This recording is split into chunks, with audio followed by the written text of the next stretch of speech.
Selamat malam Sportmania, kita berjumpa lagi dalam Sportcast di Nusantara TV.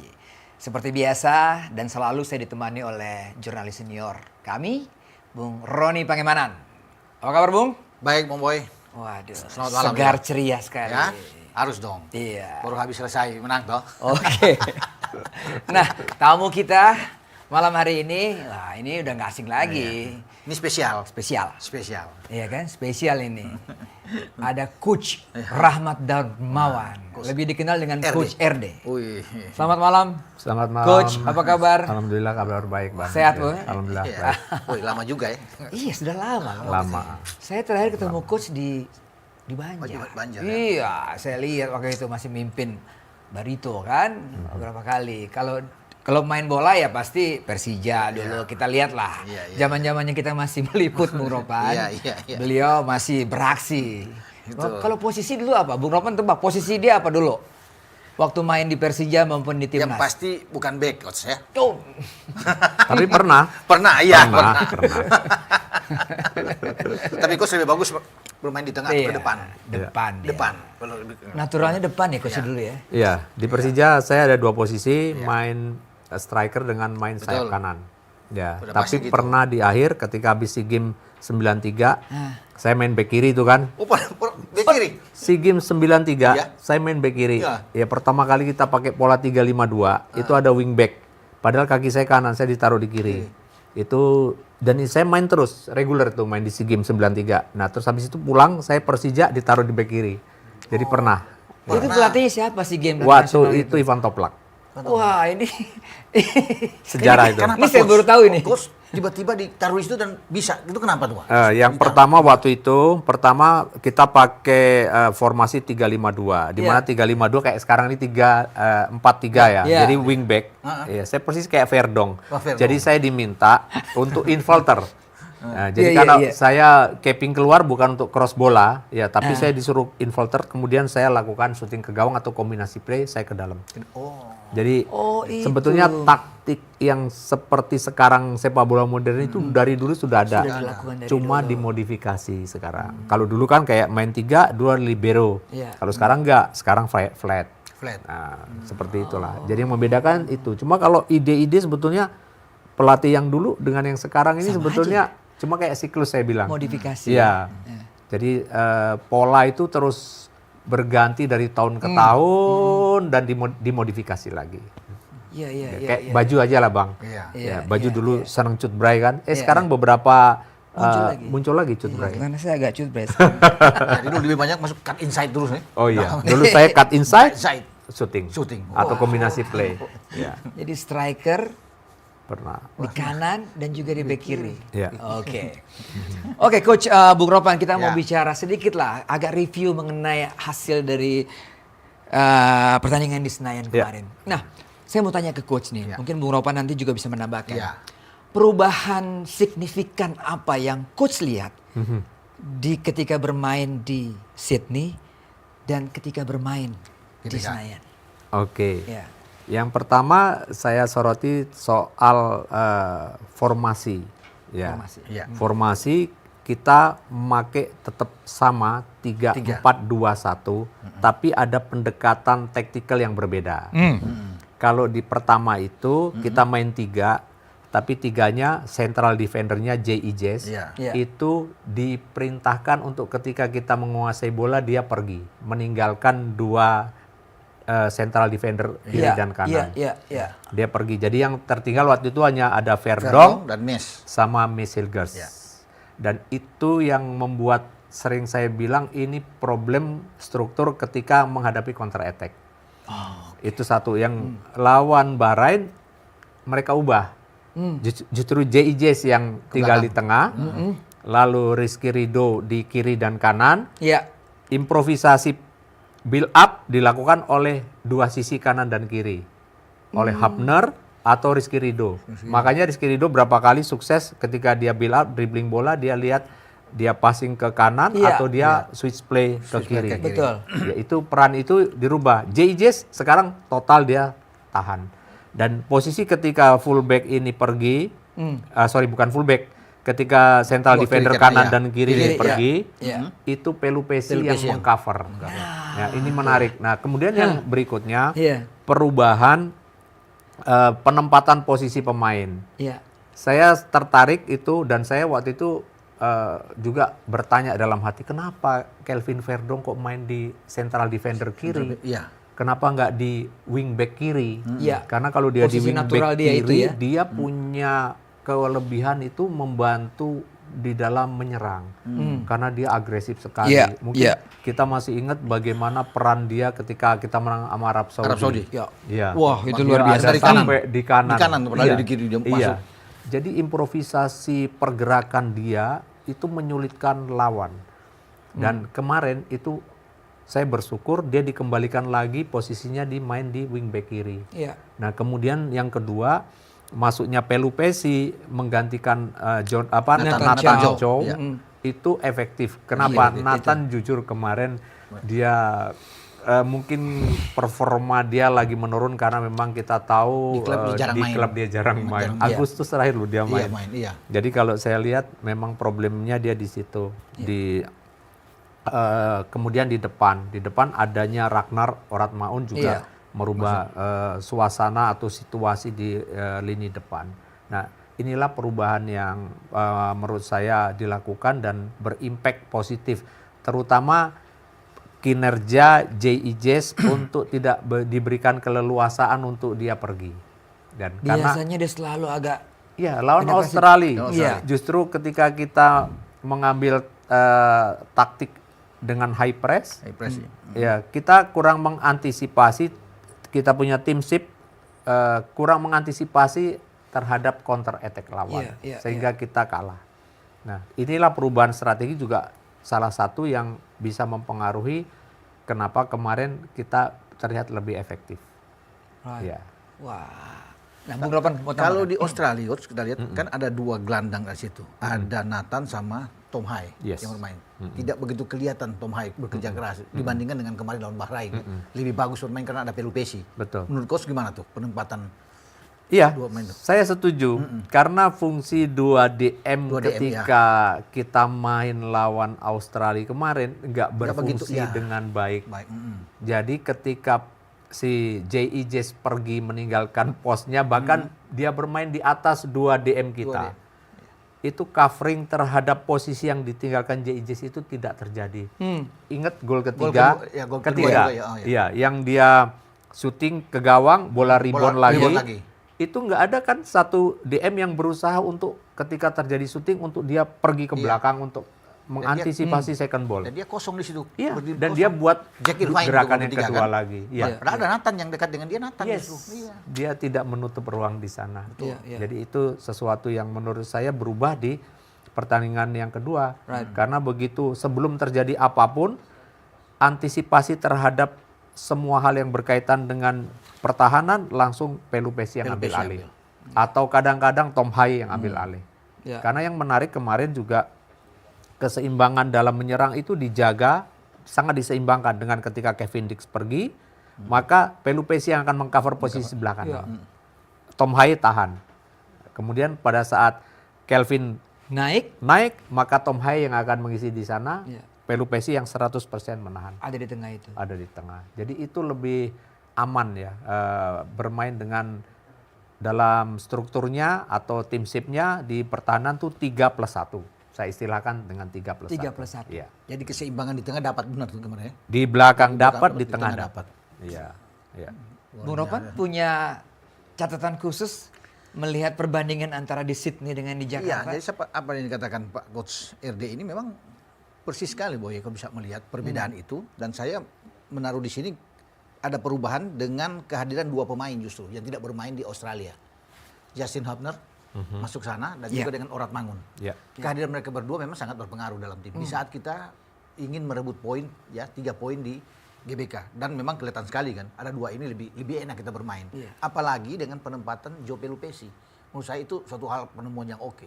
Jadi melakukan debut yang bagus jauh kalau dibandingkan head to head dengan Nathan. Cara bermain Joe Pelupesi sudah diterangkan oleh coach, karena kalau soal teknik kan coach lebih tahu bagaimana bermain. Tapi Pelupesi penempatan dia bagus sekali. Makanya dengan usia 31 tahun dia bermain seperti usia 5 tahun kemarin. Kuat dan tidak digantikan. Tom Hai digantikan. Nggak bisa, Ivar yang masuk. Tapi keberadaan Pelupesi makanya dia dapat banyak pujian. Untuk bermain selama 90 menit plus 4 penambahan waktu. Dan dia bermain dengan mobilitas yang tinggi. Itu luar biasa. Ya. Coach, tadinya banyak orang juga berpikir, termasuk Bung Ropan ini, bahwa kita akan menggunakan 2 DM, Ivar dan Pelupesi. Karena kita tahu lini tengahnya Bahrain juga kuat. Tiga di belakang penyerang Hasan itu mobilitas tinggi, shooting dari luar juga bagus, perebut bola. Jasim Marhun, Ali Tapi Madan dipakai kan. 1 DM. Ini seperti apa yang Coach lihat ini dengan make Pelupesi aja untuk mengcover menjadi pendukung? Karena tetap dibutuhkan di lini tengah itu supplier. Ya, supplier untuk memberikan deliver passing yang ideal buat pemain-pemain di depan, dan itu ada sama Tom Hai. Ya, nah sehingga memang peran Tom Hai kalau kemarin kita lihat bagaimana gol terjadi dari dia ke Marcelino, Marcelino assist, dan itu bukan hanya 1 kali dia lakukan. Ketika juga melakukan terhadap Kevin Dix, waktu hampir saja Kevin Dix masuk ke dalam, itu banyak sekali dia punya progresi passing yang menurut saya sangat tajam. Jadi itu dipunyai Tom Hai, tapi tidak dipunyai oleh Pelupesi. Tapi Pelupesi kenapa dia bisa bertahan dengan level fitness yang sangat terlihat tidak kedodoran? Karena dia efektif pergerakannya, experience sekali. Dia kapan dia pergi, pergi, kalau enggak dia just containing, dia passing, simple sekali. Dan benar Coach, kalau saya potong sebentar. Sebelum Tom Hai memberikan umpan ke Marcelino, itu bola direbut oleh Pelupesi. Pelupesi kasih, padahal orang dekat tuh. Dia kasih aja ke Tom, karena dia tahu Tom yang akan membagi bola. Karena itu dari Pelupesi duluan, jadi kerjasamanya sangat kuat. Dia rebut bola, dia kasih ke Tom. Karena Tom kalau begitu, peranan Hapner ataupun Rido untuk menjadi DM tambahan ya ketika menghadapi counter attack, itu terlihat kan, Coach ya? Hapner membackup Pelupesi ketika itu. Iya, dan itu jelas sekali diperlihatkan oleh kedua sisi central defender kita, Hapner dengan Rido. Bahkan beberapa momen saya melihat sekali Rido itu bermain seperti dia main di klubnya. Iya, sangat nggak terbebani seperti dia main di timnas dengan di klubnya, mirip. Menikmati, betul. Dia pergi, dia lakukan progresi passing yang sangat baik. Sebaliknya Hapner dengan karakter dia lebih simple, lebih galak dia langsung passing, dan itu dilakukan dengan terus dalam intensitas yang tinggi sepanjang permainan. Makanya ketika di menit-menit akhir kita melihat Rizky Ridho mulai kedodoran, mulai kram, karena memang saya melihat kinerja Rizky Ridho dan Hapner itu jauh lebih tinggi intensitas kerja dibandingkan J. Karena J dia just mengcover, dia kontrol positioning gitu yang membedakan. Nah, sementara dua ini kerja. Bung Ropan, kita harus break dulu. Masih banyak yang mau kita gali dari Coach ya. Mumpung dia ada di sini, kita garap ilmunya. Kita akan kembali setelah pariwara berikut ini. Tetaplah di Sportcast Nusantara TV.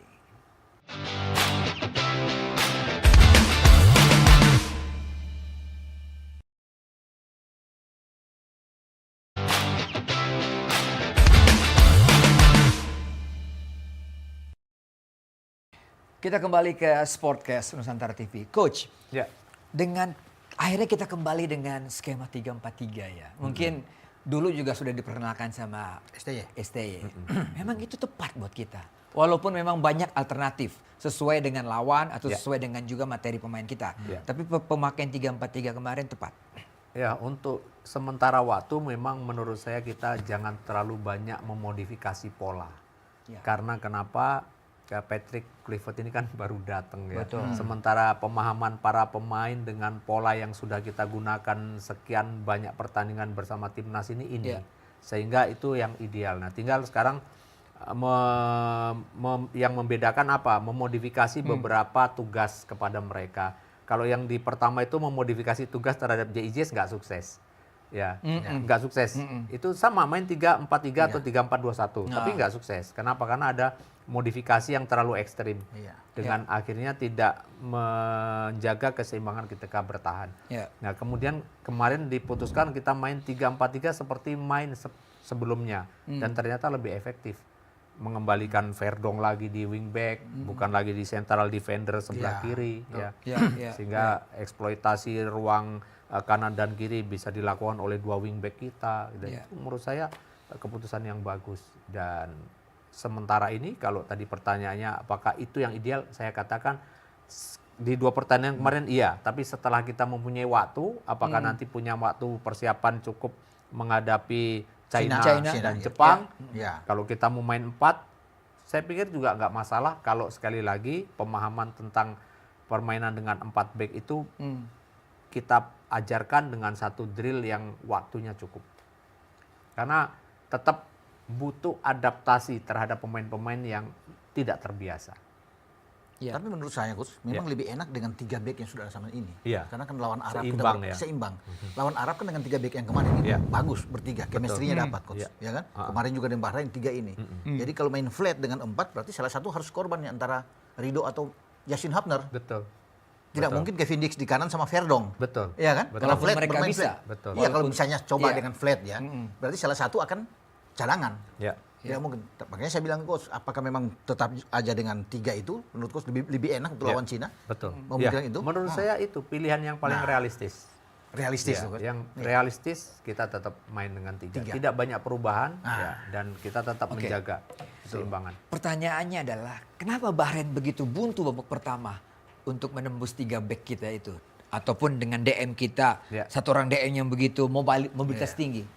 Yang pertama, ketika kita hilang bola, taktik yang diperankan oleh semua pemain kita adalah kita tidak lagi high press seperti lawan Australia, tapi kita menunggu mereka di sepertiga lapangan tengah, di middle third. Nah, di situ baru kita lakukan press terhadap mereka. Dan di babak pertama, efektivitas kerja kita saat pressing atau membuat trapping dan press di tengah itu efektif.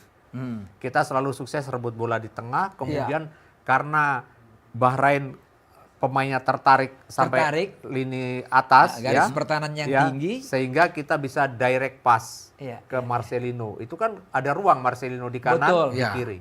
Nah, berapa kali Marcelino pergi ke ruang kiri, Ragnar pergi ke ruang kanan, selalu bergantian. Bahkan kadang-kadang Romani yang mengisi ruang kanan, Ragnar masuk di tengah. Jadi selalu bergantian seperti itu. Nah, kita menjadi efektif karena kita punya strategi menunggu lawan di sepertiga tengah, kemudian kita pressing. Dan kemudian di babak kedua mungkin sedikit berbeda, nanti kita bicara itu. Tapi pertama kita efektif, semuanya masih punya energi, disiplin. Bagaimana Marcelino tidak memberi fullback lawan untuk pergi. Naik.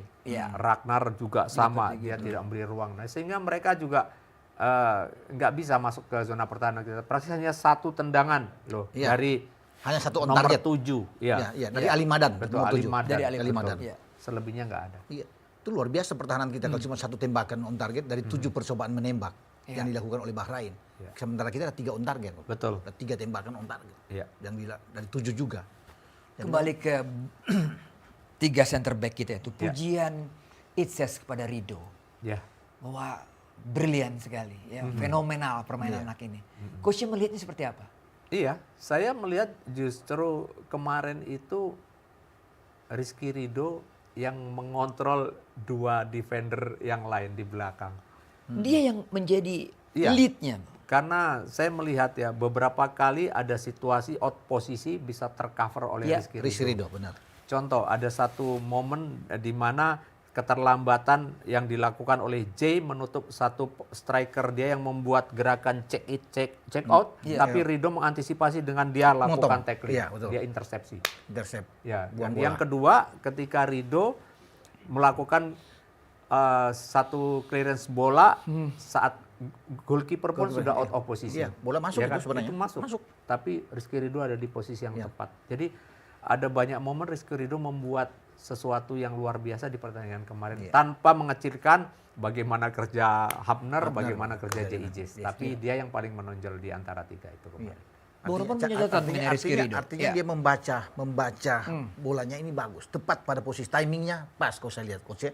Benar sekali. Yang paling timing pas itu yang coach bilang tadi 2 kali itu. Sulit untuk kalau tidak ada dia yang ngambil itu, dia dari belakang untuk intercept, untuk motong, untuk bola keluar, langsung dibuang keluar. Itu bahaya. Itu berdiri pada posisi yang bebas itu. Mehdi Abdul Jabbar itu dari situ. Ya. Bahaya. Dan satu kali yang bola lewat tuh pasti itu 100% masuk. Kalau nggak ada Ridho di sana yang kiper juga nggak tahu kalau itu ada Ridho. Makanya kan dia peluk Ridho, begitu Ridho buang dengan kepala sundulan clearance, dia sama Jay Ises peluk Ridho. Karena memang itu bola 100% masuk ketika ada scrimmage di depan gawang itu. Sementara pas sudah ke depan kan, dia sempat tengok bola sudah lewat. Tapi dari Ridho, jadi memang Coach, babak pertama jelas ball position milik kita ya. ya. Tapi memasuki babak kedua, kita lihat ada perubahan yang cukup signifikan. Di mana Bahrain kok lebih megang bola gitu loh. Nah ini apakah semata-mata karena cuaca yang lembab atau memang intensitas semua pemain kita begitu tinggi sehingga menguras tenaga, Bu? Ya, yang pasti humidity akan berpengaruh besar juga, Bang. Ya. Lembab, kemudian panas kan, pemain-pemain kita banyak main di Eropa juga ya. Betul. Itu ada pengaruhnya. Tapi yang menurut saya yang paling membuat kita seperti itu adalah pertama intensitas kerja di babak pertama dengan lakukan pressing. Sekali lagi setiap organisasi pressing itu membutuhkan energi yang lebih Ekstra ya. ekstra dan itu yang tidak bisa di-maintain dengan baik di pertandingan kemarin ya mungkin karena juga ada historical perjalanan panjang juga dari melelahkan Australia kali itu. melelahkan juga hasilnya kurang bagus dan itu juga akan menambah beban psikologi efeknya ke kebugaran dan itu yang di babak kedua tidak lagi terlihat Marcelino bergerak menutup fullbacknya 100%, Ragnar mulai kadang-kadang ya bocor, Tom Haye ya dan saya ingat sekali satu momen ketika sebelum Kevin Dix diganti bagaimana ketika Bahrain dia merubah bermain seperti main 4-4-2 dengan Ali Madan dia dorong ke depan. Jadi main seperti sama dua Hasan striker. berdua. Nah, sehingga ketika ada cross bola dari sisi kanan yang harusnya Kevin Dix ada di posisi paling belakang, dia tertinggal. Sehingga ada berapa momen Rizky Ridho harus duel dengan satu pemain lawan, kemudian J.I.J. juga dengan satu pemain lain, sementara Hapner mengcover posisi yang lain. Jadi di sini artinya jumlah pertahanan kita kurang. Apa indikasinya? Indikasi dari kelemahan dengan hilangnya kondisi fisik. Dia tidak bisa turun secara ideal. Makanya nggak lama dari momen itu ada penggantian pemain. Dan menurut saya penggantian pemain yang dilakukan oleh staff coaching kemarin itu mantap. Excellent. Oke. Saya melihat tepat semuanya. Dimulai dari mengganti lini tengah, Tom Haye keluar Ivar digantikan oleh Ivar Jenar yang kita tahu dia fighter dia selalu tidak memberi mudah lawan. Kemudian menyiapkan pengganti Kevin Dix dengan Sandy Walsh karena yang tadi saya cerita Kevin Dix mulai tertinggal saat dia harus membuat struktur 5 pertahanan di belakang. Nah, kemudian masuknya Kambuaya, masuknya Eliano itu tujuannya tentu tidak memudahkan fullback lawan pergi karena fullback lawan itu sudah mulai masuk. Betul. Dan itu melelahkan buat pemain kita. Kalau kita harus lagi-lagi mengejar lawan di depan kita itu paling nggak enak. Lebih bagus kan kita organisasi kita paling nggak enak ya. Ya mungkin sering kan main bola kan, lawan udah di depan ngejar udah paling nggak enak tuh. Istilahnya mengejar bokong itu. Iya, ngejar bokong. Paling nggak enak deh main bola. Mau serius mau fun game sama aja. Iya, diasepin ya. Bilang diasepin loh Bung Ropan. Bung Ropan ketika Tom Haye diganti, Bung Ropan khawatir nggak? Saya pikir nggak juga ya. Nggak juga karena kan kita perlu pemain seperti Ivar yang bermain box to box kan untuk menggantikan. Tapi perlu kita kekurangan untuk distribusi bola seperti babak pertama. Karena kita masih unggul 1-0 ya, kemampuan kualitas dari Tom Haye dengan Ivar berbeda. Tom Haye kan lebih stylish, lebih visi reading di gamenya oke. Kalau Ivar ini kan tipe perebut bola untuk hajar. Tetapi dia perlu memang untuk di sana. Makanya Eliano dimasukkan juga untuk bisa membuat keseimbangan juga dari Eliano dan Kambuaya yang saya pikir lebih enak. Dan tidak ada yang menduga juga kan Boy, kalau Kambuaya bisa bermain bagus juga. Dan pemilihan dia bisa masuk. Padahal di bench itu saya pikir masih banyak. Ada Sain yang bisa bermain, ada Dean James Ya. yang bisa dipakai. Tapi Kambuaya semua. Dan Kambuaya punya momen satu yang bagus, yang memberikan umpan ke Eliano dengan kaki dalam itu luar biasa itu. Ketenangan dia untuk masuk itu kerjasama dengan Ole Romani. Iya. Sayang kita tidak bisa membuahkan hasil di situ. Dan kalau kembali ke Ivar, lihat Ivar cara bertahan itu menyulitkan juga bagi lawan. Dengan ada Ivar, Mahrun dan Ali Madan juga terkontrol dengan baik. Ada Pelupesi di sana sehingga sulit walaupun Bahrain coba untuk bisa menekan kita. Iya. Anak-anak sudah pede bermain di belakang. Rido bermain bagus, Hafner bermain bagus di belakang. Karena coach tadi menyebut Mahrun. Pemain Iya. ini kita sering sebut-sebut. Ya, Mahrun dan Ali Madan kan? Iya, terutama Mahrun karena dia Iya. punya shooting yang Iya, luar biasa. iya, betul. Tapi memang benar, dia nggak bisa bergerak sama sekali, coach. Dengan adanya Pelupesi itu. Iya, kemarin praktis dia nggak menunjukkan performa. Kita Iya. nggak ngeliat sama sekali Marun seperti main di Bahrain kita waktu di itu. Bahrain atau 2 gol di Bahrain. Iya, dengan beberapa pertandingan Di dia Jepang dengan- pun dia bagus Iya, main kemarin. betul. Iya. Nggak terlihat ya karena memang man marking yang sangat ketat dilakukan Iya. terhadap dia. Saya juga nggak ngelihat Ali Madan dengan akselerasinya yang biasa menyulitkan lawan. Iya, iya. Kemarin juga nggak terlihat karena kenapa? Pergerakan Kelvin Verdong sangat preventif. Dengan begitu kita hilang bola, dia sudah ada jauh di belakang dari Ali Madan. Sehingga boro-boro dia mau lewatin dia, mau dribbling ke depan masuk saja, sudah ada pemain lebih di belakang pertahanan kita. Jadi memang kita kemarin efektif ya, walaupun terjadi penurunan kualitas bertahan kita seiring dengan menurunnya kondisi fisik beberapa pemain kita di babak kedua. Iya. Dan tadi sudah kita sampaikan efektivitas penggantian, kemudian juga ada satu resiko tactical Bahrain yang juga sebetulnya bisa kita manfaatkan dan Iya. itu sebetulnya kita terjadi. Karena kenapa? Ketika Bahrain menekan kita, lubang pertahanan di belakang dia yang menjadi tinggi, Iya. Iya. menjadi luas.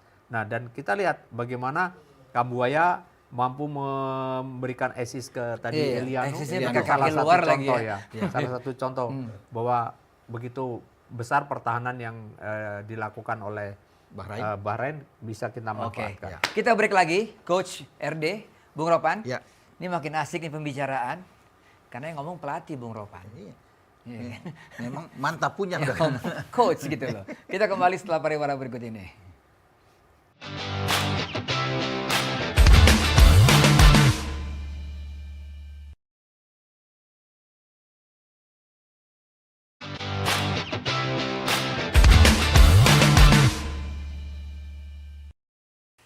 Kita kembali ke Sportcast Nusantara TV. Coach, Kakak Ricky yang masuk. Itu Ya. juga sesuatu yang buat kita surprise gitu ya. Betul. Tapi dia membuktikan performa dia yang baik di Dewa United, Dewa. di klub itu tergambar ketika dia dimasukkan. Dia hanya bermain mungkin 20 menit kali ya. Ya. Gimana Coach? Ya, yang pertama saya memang meyakini bahwa pemain-pemain seperti Ricky Kambuaya, seperti sayang ya Egy Maulana Fikri harus Iya, cedera, betul. ya kemudian Yakob Sayuri itu menurut saya masih bisa untuk nantinya diambil. Tapi keputusan kemarin memasukkan Ricky Kambuaya salah satu contoh bagaimana keputusan itu bagus dilakukan dan itu dijawab dengan sangat luar biasa oleh Ricky Kambuaya. Ya. Kenapa? Karena Ricky Kambuaya ketika dia main dengan klubnya, dia juga berfungsi sebagai pemain yang banyak bergerak di satu situasi ketika lawan melakukan pressing terhadap tim yang main di lini tengah dan itu dia bisa banyak melakukan gerakan-gerakan yang sangat menurut saya akrobatik karena memang dia skillful ya dan kemarin Ricky Kambuaya mendapatkan tugas karena main dengan 3-4-3 atau modified ke 3-4-2-1 itu dia mendapatkan tugas menutup kerja full back kanan lawan untuk dia tidak pergi. Itu yang dilakukan. Nah, tapi ketika dia sukses dengan bola, dia pinter, dia tidak lagi menunggu di luar, tapi dia ke dalam. Masuk ke dalam ya. Iya. Dia ke Iya. dalam, Iya. kemudian yang luar diisi oleh Kelvin Verdong. Kelvin Verdong yang masuk. Inilah yang membuat nilai plus dari Kambuaya. Karena kenapa? Dia memang sejatinya seorang midfielder. Dia lebih sering main di tengah. Hanya kemarin ada tugas tambahan ketika defend. Nah, makanya ketika dengan bola dia masuk di tengah, jadilah dia dengan segala kelebihan dia, ketenangan dia bermain dan kepercayaan diri. Memang dalam beberapa pertandingan terakhir bersama klubnya dia tampil luar biasa. dia tampil sangat bagus dan itu persis seperti apa yang kemarin diperlihatkan di timnas. Jadi saya pikir satu nilai yang tinggi untuk Ricky Kambuaya dengan tanggung jawab yang diberikan Tidak dan dia gugup, mampu. Coach, bermain tidak gugup, Tidak gugup. tenang sekali bermain, percaya diri ya. Ya Luar itu, biasa. lihat melewati orang Lewat kemudian dia, membuat dribbling, iya. assist. Ya. Iya. Ya. Bagus. Dilihat dari sana. Keputusan untuk mengganti itu jelas ada di Patrick atau Pastur. Tapi kita yang di rumah atau yang dilihat melalui TV ataupun yang langsung ada gestur-gestur yang menarik.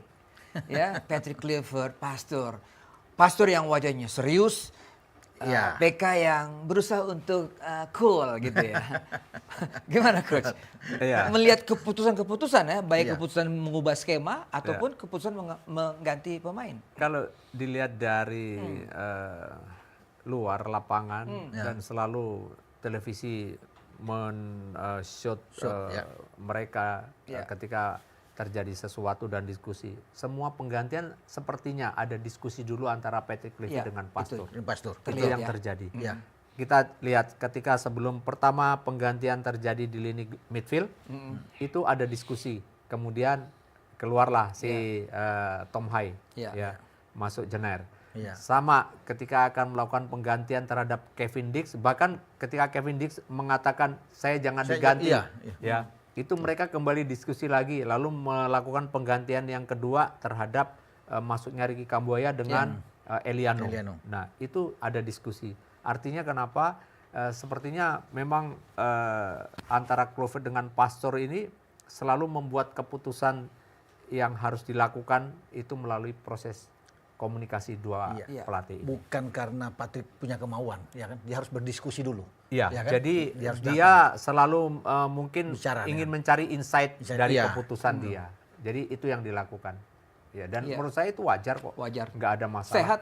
Iya, bahkan ketika saya jadi pelatih juga saya sering tanya sama staf pelatih asisten saya untuk kira-kira ini kita harus ganti siapa, ini begini lebih kurangnya. Nah, sampai kita kemudian memutuskan. Jadi itu sesuatu yang Oke. wajar. Bung Ropan, kita mengarah ke lini depan. Lini depan, dengan Ragnar, Ole dan juga Marcelino. Marcelino. Khususnya Marcelino. Bung Ropan melihat anak ini seperti apa di pertandingan tadi. Bahwa malam? pertama Semalam. oke sih bermain. Iya. Luar biasa, terutama bagaimana kecerdasan dia yang tidak egois ketika menerima umpan dari Tom Hai. Mestinya kan dia masih bisa bawa ke dalam. Dia kosong, hanya ada Al Hayyan yang ada di Iya, situ. iya. Tapi dia masih melihat posisi yang lebih pas, Ole lebih kosong adalah Ole masuk di situ yang ya. masuk. Dan lihat ya, ketenangan dia untuk bisa memberikan operan itu. Biasa kan Marcelino akan dapat, dia akan coba untuk masuk lagi ke dalam biasanya. Karena kan ada ruang dia. Iya, Dia iya, one iya. on one dengan center back Al Hayyan itu. Iya. Tapi dia tenang, dia kontrol, dia kasih aja. Sebaliknya berbeda dengan di babak kedua. Ketika dia dapat bola memang sudah 100% masuk, itu kalau dia kasih ke Ole lebih bebas. Ole kan minta bola. Tapi akhirnya dia gagal untuk bisa memberikan itu. Tapi kalau secara keseluruhan saya pikir oke, dia bermain untuk babak pertama. Babak kedua memang perlu diganti ketika kita itu untuk bertahan, untuk mengamankan posisi. Iya, iya. Dan kemudian sudah dipikirkan matang tentunya oleh Kluivert dan Alex Pastor, dia harus ditarik keluar untuk Eliano masuk. Iya. Saya pikir, karena Ole juga kan ditarik keluar, Sananta yang masuk. Betul. Yang terakhir. Banyak juga yang meragukan ketika hasil di Australia dia dimainkan tidak memperlihatkan seorang Marcelino yang Agak tenggelam ya di sana. tenggelam. Ya. Tapi dia tetap dipercayakan. Nah, mungkin coach melihat kemampuan anak ini yang extraordinary ya sebagai pemain penyerang atau gelandang. Seperti apa coach? Oke, yang pertama Marcelino pemain yang mempunyai dua kelebihan. Dia tidak hanya bisa create space ya, tapi dia juga pemain yang bisa mengalahkan lawan dengan kemampuan individunya melalui penetrasi, melalui dribbling dia.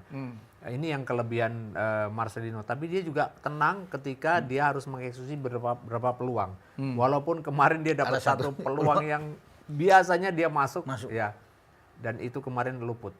Nah, tapi kalau melihat pertandingan kemarin dengan Australia, memang yang membedakan adalah Australia ketika hilang bola, dia langsung 5 pemain pertahanan nutup plus 4 pemain di tengah. Di tengah. Itu tidak ada ruang untuk Marcelino membuat pergerakan yang itu kelebihan dia seperti kemarin. Kalau kemarin karena kita menunggu di sepertiga tengah, sehingga ada ruang di antara kanan dan kiri, itu yang kemarin dimaksimalkan oleh Marcelino. Marcelino selalu pintar untuk dia membuka ruang di sisi sebelah kanan kiri, kemudian dia akan dribbling ke dalam. Dan diuntungkan lagi dengan adanya connection Oxford.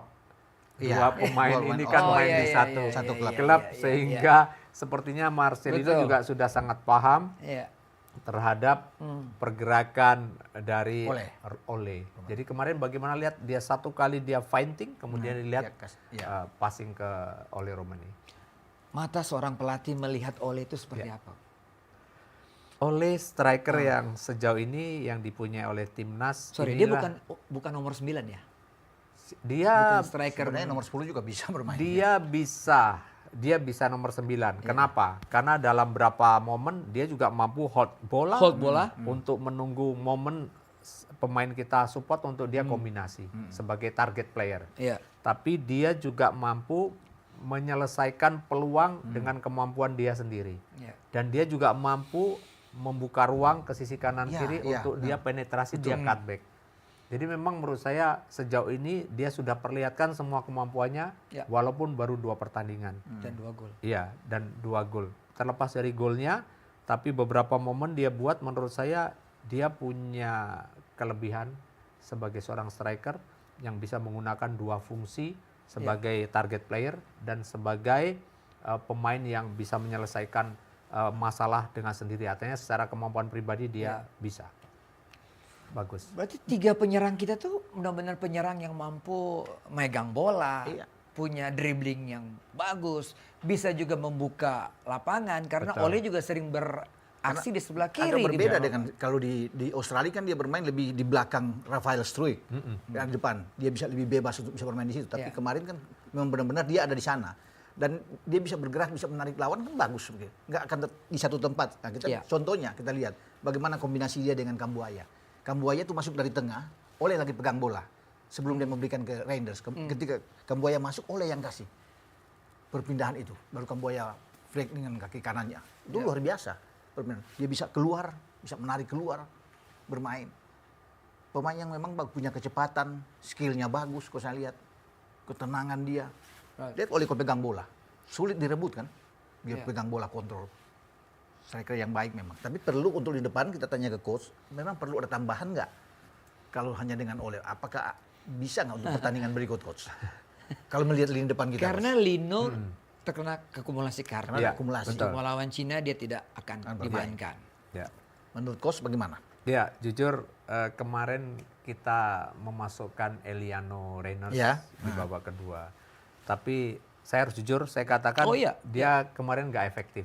Kurang efektif ya? Kurang efektif. Ya, pertama peluang yang sedemikian terbuka dia tidak bisa lakukan itu, dan dari saya hitung kebetulan ada 4 kali dia membuat progresif passing dari ketika dia membuka di ruang sisi kanan itu tidak terdeliver dengan baik. Nyangkut Ya, jadi artinya memang mungkin kita tetap bisa mencoba dia main di situ, tapi kita harus menyiapkan pemain lain. Dan menurut saya pikir nggak perlu lagi, kita punya stok sekarang, ya. Dan saya yakin dan berdoa mudah-mudahan Egy Maulana Fikri sembuh dan dia bisa main. Atau kita punya Sayuri. Saya yakin dengan kemampuan Sayuri yang dalam sisi kecepatan, dribbling dia, kualitas individu dia nggak kalah sama Marcelino. Mungkin hanya kalah experience dia bermain dalam international match. Dan menurut saya patut dicoba. Dan kalau 2 pemain itu bisa masuk, akan menurut saya menutupi kekurangan kita. Atau juga mungkin bisa dimaksimalkan Witan. Tapi tentu saja Witan harus lagi diberikan kesempatan banyak main sebagai starter di klubnya. Tapi kita ingin coach kemarin, saya potong sebentar, Septian Bagaskara sayang ya, ingin dicoba ya. Iya, tapi memang Septian lebih kepada bukan posisi seperti Marcelino. Iya. Dia Septian memang seorang finisher. Ya, dia seorang finisher. Bagaskara itu seorang finisher. Karena saya juga pernah kerja sama dia di satu klub saya sebelumnya. Bagaskara bermain memang real striker seperti posisi Sananta. Kalau dia bisa main sedikit melebar, ya oke, mungkin, tapi tidak sebagai peran seperti Marcelino atau seperti Ragnar Oratmaun. Jadi memang dia lebih di depan. Kalau dia di depan mungkin Ole yang akan di belakang kalau Iya, bisa. Kalau Ole- itu bisa Ole satu yang alternatif. bermain. Iya, Alternatif, bisa ya. jadi. Bisa Iya. Sananta atau Bagaskara. sekarang Ole di belakang. Ole sedikit yang akan bermain di posisi Ferdinand. Ini juga salah satu solusi. Solusi kan, lebih bebas ya bermain kan. Iya. Iya, iya. Iya. Bung Ropan, kita coba mundur ke bawah Mister ya. Karena sebelumnya juga kita berpikir bahwa ini Emil kesempatan Audero. buat Emil Audero kan. Apalagi 5 kebobolan buat seorang kiper itu kan psikisnya pasti kena juga atau mental. Tapi taruhlah Paes bukan kiper sembarangan ya. Iya. Kita bahas itu setelah pariwara berikut ini ya. Oke. Kita kembali setelah pariwara berikut ini, tetaplah di Sportcast.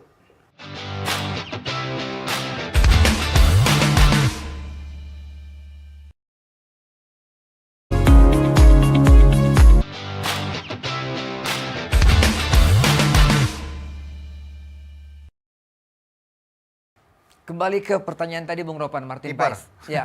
Hmm. Saya pikir ya itu keputusan dari pelatih juga kan untuk bisa melihat Paes bisa bermain. Memang banyak yang menginginkan ketika kalah dengan 5 gol, mungkin Emil kesempatan untuk debut sama seperti Pelupesi kan pertama kali. Iya. Karena Dean sudah di Sydney. Tinggal seorang Emil, tapi pemilihan justru tetap dengan Martin Paes. Dan dia ya saya pikir oke bermain kemarin. Tapi ketika dia mendapat kartu merah, kartu kuning, Berarti tidak makan main dong, sudah akumulasi. Cina. Karena sebelumnya kan dengan Arab, Iya. waktu di Arab. Ini kesempatan buat Emil untuk bermain. Sudah pasti Emil dia akan tampil untuk debut dia di GBK juga. Dan kalau pengalaman kita tidak usah ragukan lah dengan Emil kan. Betul. Pernah main di Sampdoria, terakhir di Como, pernah di Inter Milan. Jadi saya pikir kita punya 2 kiper yang bagus untuk di bawah Mister. Ya. Coach, kita akan bermain lagi bulan Juni. Ya.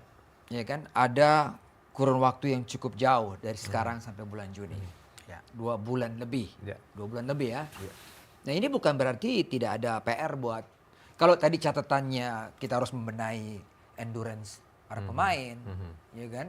Juga ada kesalahan-kesalahan elementer juga terjadi kan coach, passing yang salah, passing yang nyangkut dan sebagainya, salah pengertian.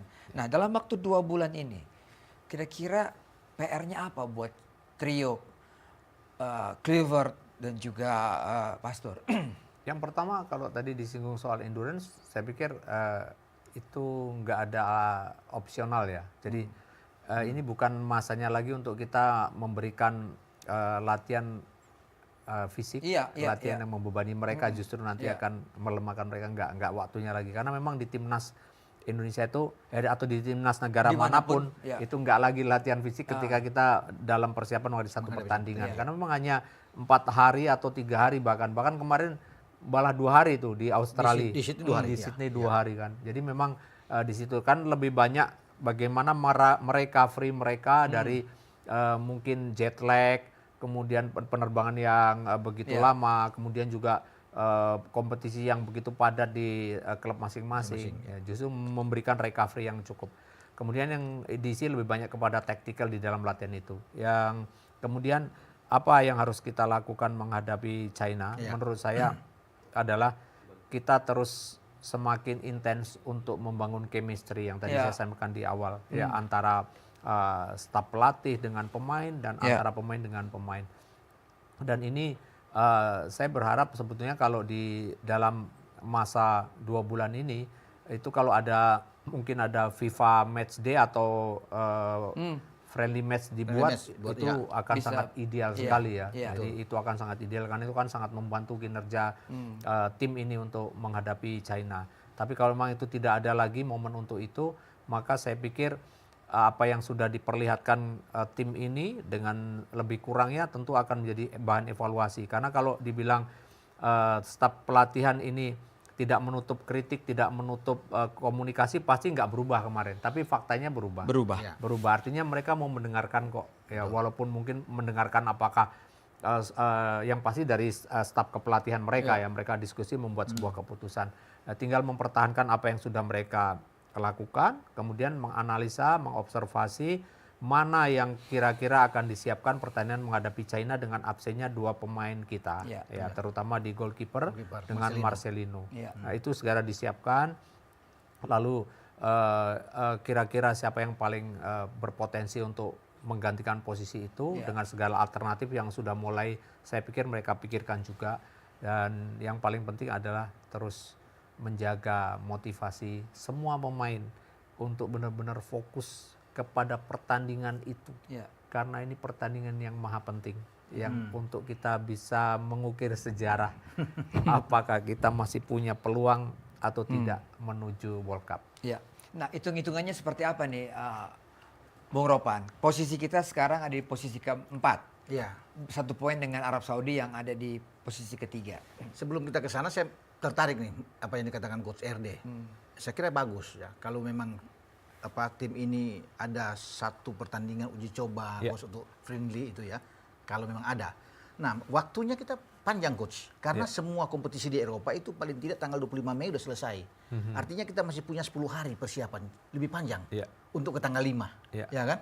Jadi mungkin di situ kita akan nggak usah mungkin ke luar negeri atau dengan Liga 1 All Star bermain misalnya. Yang penting mereka ada.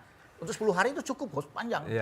Ya kan? Dari Australia aja kita 4 hari berbeda bermain kita kan. Betul. Kita istirahat 4 hari, tanggal 21 datang, 25 main. Apalagi sekarang kalau semua pemain datang tanggal 27.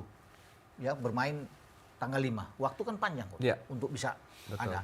Nah, kalau kita kembali sekarang ke hitung-hitungan, saya pikir ya tidak ada yang tidak mungkin ya. Kita juga tidak boleh bilang pesimis nggak. Tetap harus optimis dong menghadap sebuah pertandingan. Begitu nggak? Betul, setuju. Apalagi sebagai seorang pelatih. Mungkin mereka lebih kuat misalnya kalau kita berhadapan dengan tim-tim yang lain ya. Lebih kuat kalau Cina termasuk kan tim yang bagus. Jepang, tapi tetap apalagi dengan Jepang. Tetapi kita harus optimis, Boy. Hitung-hitungan kita harus menang memang. Nggak ada pilihan lain kalau untuk bisa masuk ke ronde keempat. Ya kan? Dengan 9 poin saat ini menang melawan Cina, itu pasti kita bisa paling tidak nomor 4. Nomor 4 tetap. Nomor 4 sudah pasti. Dengan harapan Arab Saudi ketemu Arab Saudi kan Bahrain, kecuali Arab Saudi itu dihajar sama Bahrain. Kita hajar Cina, kita 12. Bahrain karena tuan rumah berpeluang untuk bisa mengalahkan. Bahrain tahan mereka di Arab. Nah, ketika Arab bergantian pergi ke Bahrain, Bahrain menang, Bahrain 9. Arab tertahan di 10 poinnya. Kita naik 12. Kita di belakang Australia. Berarti kita di posisi Australia 3. 13, iya. Nah, kalau Australia kalah sama Jepang, itu yang rame. Karena memungkinkan Jepang loh. Iya kan? Walaupun jadi, mereka sudah walaupun lolos. mereka sudah lolos. Kalau misalnya ketahan atau draw sama Jepang, rame. Karena pertandingan terakhir Australia ke Arab butuh menang. Nah, kalau kita menang melawan Cina, kemudian Arab tertahan lawan Bahrain misalnya, ini kan berandai-andai. Kemudian draw aja Jepang sama Australia, pertandingan terakhir kita ke Jepang. Memang secara hitung-hitungan sulit, kualitas di sini aja kita kalah 4-0. Ya kan? Tapi kan tidak boleh kita akan bilang bahwa kita susah menang. Nggak bisa, berusaha dong dulu. Betul.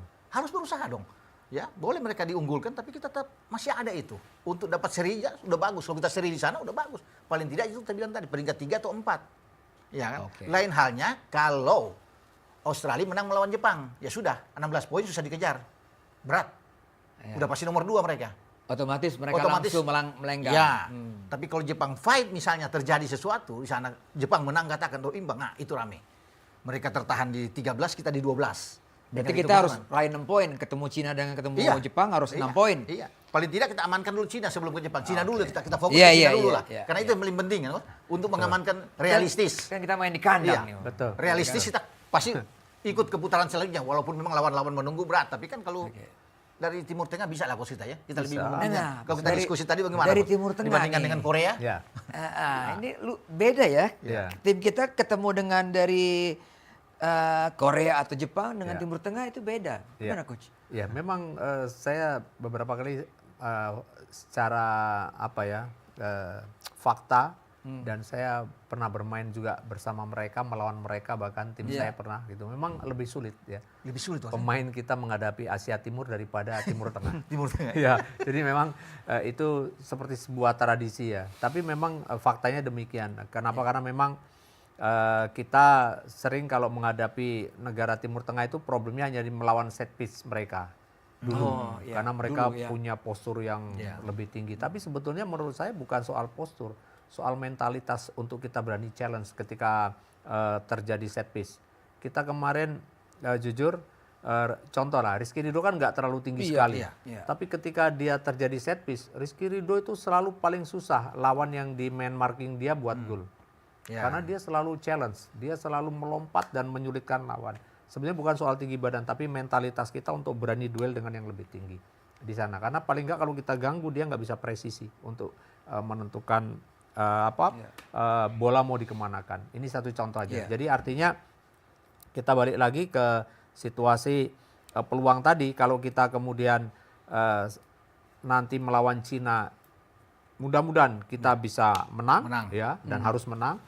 Kemudian melawan Jepang kita harus punya target. Ya, betul. Minimal kita harus seri. Kalau kita kemudian seri di sana ternyata juga kita nggak bisa, kita harus juga punya target. Apa targetnya? Jangan sampai kemasukan banyak. Kenapa? Karena itu juga akan bisa menjadi penghitung-hitungan terakhir selisih gol, walaupun secara head to head. Sekarang kita lebih unggul dari Arab Saudi. Karena kita bisa draw di sana, bisa menang di sini. Sama ini Bahrain juga kita menang, kita draw. Jadi artinya head to head kita mungkin aman. Nah, tapi selisih gol tetap harus kita antisipasi. Takutnya nanti terjadi nilai yang sama, kemudian ketiga tim saling mengalahkan. Ini yang problem harus dihitung kan. Oleh karena itu selalu ada target, dan target sekecil apapun harus kita capai. Terakhir, mengenai kembali soal melawan tim Arab Saudi, kalau kita tim dari Jazirah Arab, maksud saya, andai kata kita lolos di ronde keempat, maka saya entah kenapa kok saya yakin. Saya yakin ya. Kalau coach sudah bilang yakin, para netizen, penggemar sepak bola ya kita aminkan juga. Ya, karena dari grup A itu mungkin Uni Emirat Arab ada di sana, ada Qatar juga, Oman, ada Oman, ya kita bisa antara Jordan, Irak, ya gitu kan. Ya mudah-mudahan Irak keluar lah, karena ini Jordan aja kita lawan untuk Oman lah. Oke. Mudah-mudahan kita sampai ke gol kita itu. Coach RD, Bung Ropan. Ya, tapi dukungan dari semua penggemar sepak bola. Tidak ada pro kontra, kita dukung timnas kita karena ada Garuda di sini semua. Siapapun dia yang bermain di lapangan. Ya. Betul. Bung Ropan, thank you. Sama-sama. Coach RD, jangan bosan-bosan juga hadir di sini nanti. Kita undang lagi, kita bahas lagi. Terima kasih untuk kehadirannya. Baiklah, kita sudahi juga Sportcast malam hari ini. Kita akan jumpa lagi minggu depan. Selamat malam dan sampai jumpa.